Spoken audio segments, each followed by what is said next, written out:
কি রয়েছে, why do you think Merlin and Sir Ulfius entrusted Sir Ector with the baby of the dead king and queen? মৃত king আর কুইনের, রাজা আর রানীর যে বাচ্চাটা আছে তাকে স্যার এক্টারের কাছে দেওয়ার জন্য কেন মার্লিন আর স্যার উলফিয়াস এত এন্ট্রাস্ট করেছিল, কেন ওরা এক্টারকেই চুজ করলো বা ওকে বিশ্বাস করলো? সেই অ্যান্সার খো, Merlin and sir Ulfius entrusted sir Ector with the baby because they wanted to keep the child who was the son of the king Uther Pendragon and queen Igraine. ঠিক আছে, তো যা মার্লিন আর Ulfius entrust করলো এক্টারকে সেই বেবিটা দিতে, যেই বেবিটা ছিল child, car child?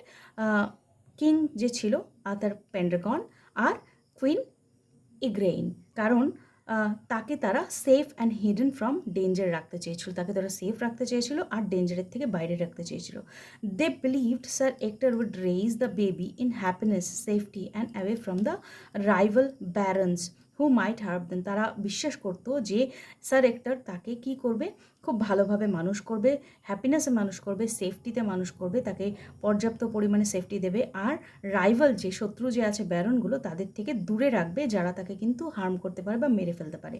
This way the child could grow up strong, good and ready to become a wise king in future.